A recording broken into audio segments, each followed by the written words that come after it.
નાણામંત્રી નિર્મલા સીતારમણે આજે બજેટ રજૂ કર્યું છે। નિર્મલા સીતારમણ દ્વારા અલગ અલગ ઉદ્યોગો માટે બજેટમાં જાહેરાત કરવામાં આવી છે।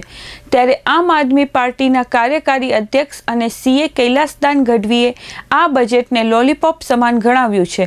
તેમણે ચંચળ ન્યૂઝ સાથે વાત કરી હતી। આ નિર્મલા સીતારમણજી દ્વારા એક બજેટ પેશ કરવામાં આવ્યું પાર્લામેન્ટમાં આપણા દેશનું, અને ખરા અર્થમાં એ બજેટ ટૂંકા ગાળામાં જોવા જઈએ તો ઘણી બધી સ્કીમો આપવાની કોશિશ કરી જાય। સ્કીમો ઘણા વર્ષો પાછળ 10 વર્ષથી ભારતીય જનતા પાર્ટી લોકોને છે તે એ લોલીપોપ આપતી રહી છે, અને લોલીપોપ લઈને લોકો આજ સુધી કોઈનો લાભાર્થી નથી બન્યા।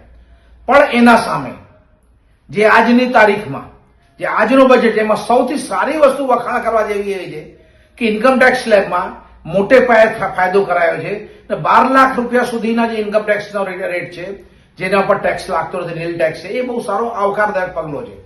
પણ સામે કેપિટલ એક્સપેન્ડિચર, જેનાથી દેશનો ફંડામેન્ટલ વિકાસ થાય છે, એના માટે સરકાર પાસે પૈસા નથી।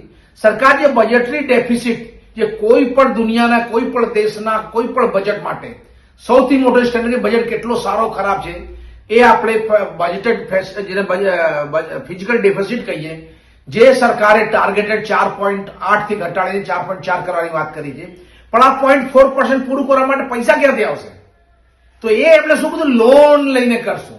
એટલે આ બજેટનો આખો જે ઇન્ફ્રાસ્ટ્રક્ચર ખર્ચાના આધાર જે છે એ માત્ર લોન બેઝ છે, જે આજની તારીખમાં પાછલા 10 વર્ષમાં સરકારે દેશની લોનની જે સંખ્યા છે, લોનની ક્વોન્ટિટી છે એ ડબલ કરી નાખી છે। જે આ સરકાર બની ત્યારે 80 લાખ કરોડ રૂપિયાનો જે લોન હતો એ વધીને હવે 160 લાખ કરોડ રૂપિયા થઈ ગયો હતો, એ વળી હજુ વધશે। કારણ કે બજેટરી ડેફિસિટ પર જો લોનથી ફૂલફિલ કરતી હોય તો સરકાર ઓવરઓલ કેમ મેનેજમેન્ટ કરશે? ક્યાંક સરકારનો જે રેવન્યુ જે છે એ ઓછું થઈ રહ્યો છે, ક્યાંક સરકાર કેપિટલ એક્સપેન્ડિચર ઓછું કરી રહી છે, જેનાથી વિકાસ સરકાર રૂંધાશે। ને એનો સૌથી સારો એક્ઝામ્પલ છે જલ મિશન જે છે। આખા દેશમાં જલ મિશન નામ પર મોટે પાયે સરકાર પોતાનો વાવાઈ લૂંટી રહ્યા છે।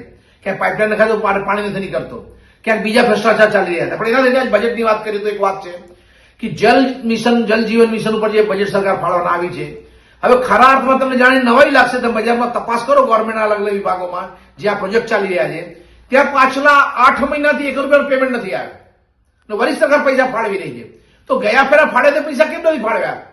એટલે ક્યાંક સરકાર પાસે પૈસાનો શોર્ટેજ છે, અને સરકાર પાસે પૈસા ન મોટા ડિક્લેરેશન તો કર્યા છે, પણ પાછલા જુલાઈમાં આપેલા બજેટ પછી જે ઇમ્પ્લિમેન્ટેશન હતું થયું નથી, વળી મોટા મોટા આંકડા આપી દીધા છે। સરકાર એના પહેલા ફાઇનાન્શિયલ મેનેજમેન્ટ પર ધ્યાન આપે અને પછી કોઈ પણ ડાટા એનાઉન્સમેન્ટ કરે। અદરવાઇઝ શું થશે? હર ફેરા સારા ક્ષેત્રો બતાવવામાં આવશે અને એકચ્યુઅલ ઇમ્પ્લિમેન્ટેશન નહીં થાય।